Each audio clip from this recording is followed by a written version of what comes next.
हैदराबाद में दस्तूर बचाओ इजलास मुनक्किद किया गया।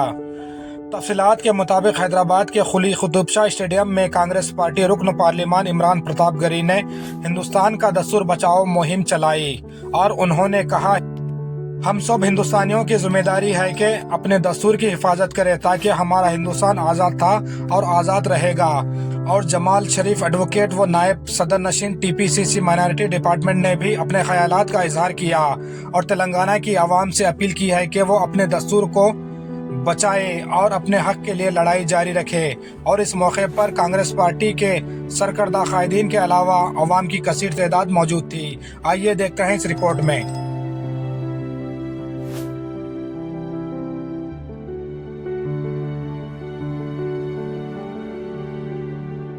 वोट का हक छीनने के लिए भी कोशिश की जा रही है। इसलिए हिंदुस्तान के तमाम मुसलमानों की जिम्मेदारी है कि हम मुसलमानों की जिम्मेदारी को समझते हुए हिंदुस्तान में दस्तूर को बचाने के लिए और हमारे मसाजिदों को बचाने के लिए, हमारी जान और माल की हिफाजत करने के लिए, हमारी माँ बहनों की हिफाजत करने के लिए, बच्चियों की हिफाजत करने के लिए, हमारे कॉलेजों की हिफाजत करने के लिए हम कॉन्स्टिट्यूशन को बचाना है।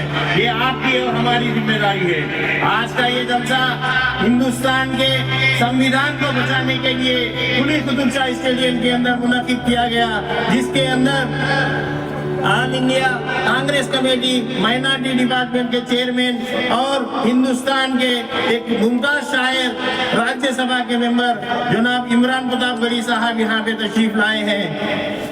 हम उनको यहाँ पे ये साबित करना है कि तेलंगाना के मुसलमान संविधान के खिलाफ आज जमा होके इसके खिलाफ हम हिंदुस्तान भर में एहतजाज कर रहे हैं। यहाँ पे डैश पे हमारे सीनियर कायदीन जनाब अजमतुल्लाह साहब और उबैदुल्लाह कोतवाल साहब और हमारे जान साहब और मकसूद भाई और फेरोज खान साहब और कई लोग यहाँ पे आए हैं। तो हिंदुस्तान के दस्तूर को बचाने की ये जिम्मेदारी लेके वो हमारे रहनुमा बन के तेलंगाना के अंदर काम कर रहे हैं।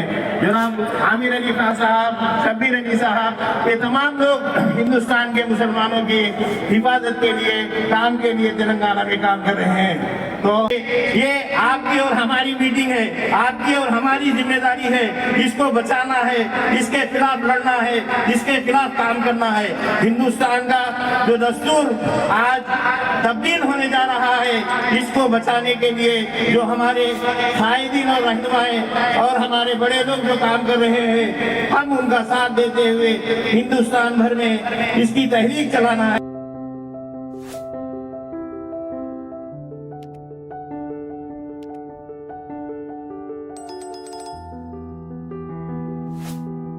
फिरका परस्त पार्टियां, बीजेपी और दीगर पार्टियां हिंदुस्तान के अंदर कॉन्स्टिट्यूशन को, दस्तूर को, संविधान को बदलने की कोशिश जो कर रहे हैं। आप देख रहे हैं यूपी के अंदर मुसलमानों के ऊपर किस तरह से जुल्म हुआ है।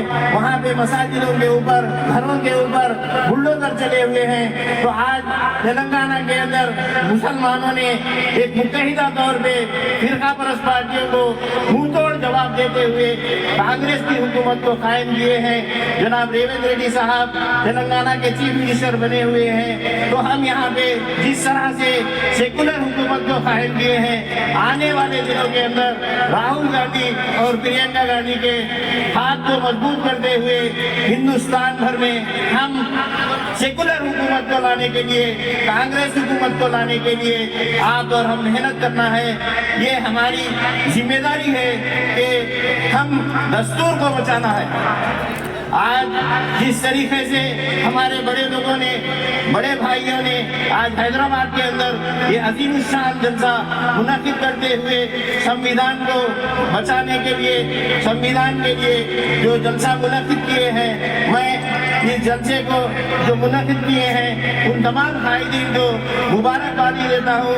तेलंगाना के अंदर इस तरह के जलसे हर जिले के हेडक्वार्टर के अंदर और हर मंडल पे, हर जगह पे जितने भी लोग मुसलमान जमा हो, इस जलसों को रखना है। और मुसलमानों की जिम्मेदारी है कि हम इस तहरीक को आगे लेके चलना है। मुझे जो मौका दिया गया है, मैं ये जलसे के जो निगरानकार है उन राज्यसभा के सांसद अनिल यादव जी, हमारे साथी फहीम कुरैशी साहब, फेरोज भाई, कि नफरत छोड़ो भारत जोड़ो। मैं चला हूं राहुल गांधी के साथ। मैंने देखे हैं राहुल गांधी के पांव के छाले।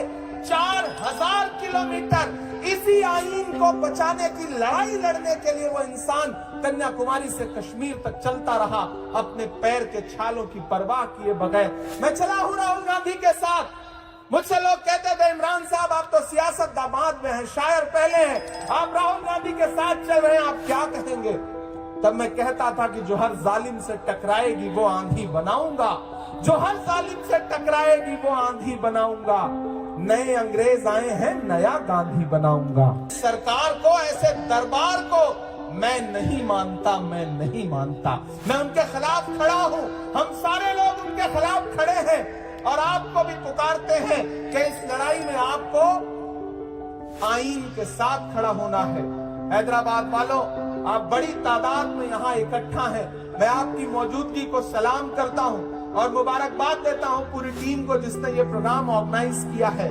आज चूंकि वक्त बहुत कम है, मैं आपसे क्या ज्यादा गुफ्तगू करता, लेकिन इतना आपसे कह रहा हूँ कि फिर से एक बार समझदारी के साथ, होशियारी के साथ हैदराबाद से आवाजें पूरे देश में जानी चाहिए। यहाँ से आवाज उठनी चाहिए, यहाँ की आम आवाम को आवाज उठानी पड़ेगी कि मुल्क में आईन बचेगा तभी मुल्क बचेगा। डॉक्टर बाबा साहब अम्बेडकर का संविधान बचेगा तभी मुल्क बचेगा। महात्मा गांधी के उसूल बचेंगे तभी मुल्क बचेगा। मौलाना अबुल कलाम आजाद की सदाएं बचेंगी जो उन्होंने जामा मस्जिद दिल्ली की सीढ़ियों पे खड़े होकर दी थी, तभी मुल्क बचेगा। इस देश में जो हमारे बुजुर्गों ने, जो हमारे पुरखों ने, जो हमारे आबाओ अजदाद ने जो खिदमत की है, अगर उनको याद रखा जाएगा तभी मुल्क आगे बढ़ेगा। इन्हीं नारों के साथ मैं आपसे बस इतना कहना चाहता हूं साथियों कि इस लड़ाई में आप सब हमारा साथ दीजिए। कोई ज्यादा तकरीर नहीं करना है, बस मैं उनसे कहना चाहता हूं जो इस किताब को महज एक किताब बना के रख देना चाहते हैं। मैं उनसे कहना चाहता हूं कि कैंची से चिरागों की लबें काटने वालों, कैंची से चिरागों की लबें काटने वालों, कुदरत के करिश्मों से लड़ोगे तो मिटोगे। तुम फूल को चुटकी में मसल सकते हो लेकिन खुशबू को बिखरने से नहीं रोक सकोगे। ये किताब जो इस देश के अकलियतों को, दलितों को हक देती है कि आप भी इस मुल्क में बराबर के शहरी हैं। जितना नरेंद्र मोदी जी का हक है उतना ही आपका भी हक है, इमरान प्रतापगढ़ी का भी हक है, आरजुमन का भी हक है, ख्वाजा बिलाल का भी हक है। मैं आपसे अपील करता हूँ, ये जो संविधान जिंदाबाद का नारा है, इस नारे के साथ आप सारे लोगों को खड़ा होना है। आप जहां हैं, जैसे हैं, खड़े हो जाएं। और मैं चाहता हूं कि मेरे साथ जो संविधान का प्रियम्बल है उसे अगर आप सारे लोग दोहराएंगे तो मुझे अच्छा लगेगा। मैं वो प्रियम्बल आपके बीच में पढ़ना चाहता हूं, आप सारे लोग उसे दोहराएंगे। फहीम साहब आप आगे आ जाइए और स्टेज पर लोग खामोशी से, 3 मिनट बाकी है। मैं चाहता हूं मेरे साथ प्रियम्बल पढ़े। मैं एक एक लाइन दोहराऊंगा, आप कॉन्स्टिट्यूशन का प्रियम्बल पढ़ेंगे।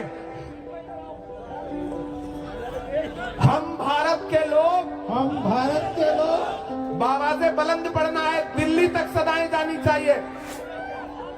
हम भारत के लोग, भारत के लोग, भारत को एक, भारत को एक संपूर्ण प्रभुत्व संपन्न, संपूर्ण समाजवादी, समाजवादी, पंथ निरपेक्ष, पंथ निरपेक्ष, लोकतंत्रात्मक, लोकतंत्रात्मक गणराज्य बनाने के लिए तथा उसके समस्त नागरिकों को सामाजिक, सामाजिक, आर्थिक, आर्थिक और राजनैतिक न्याय विचार, अभिव्यक्ति, विश्वास, धर्म और उपासना की स्वतंत्रता, प्रतिष्ठा और अवसर की समता प्राप्त करवाने के लिए तथा उस सब में व्यक्ति की गरिमा और राष्ट्र की एकता और अखंडता सुनिश्चित करने वाली बंधुता बढ़ाने के लिए दृढ़ इस संविधान सभा में अपनी इस संविधान सभा आज में तारीख आज तारीख 26 नवंबर 26 नवंबर 1948 ईस्वी 1948 ईस्वी को एकक द्वारा इस संविधान को अंगीकृत अधिनियमित और आत्मार्पित करते हैं। और आत्मार्पित करते हैं। ये संविधान का प्रियम्बल है जो संविधान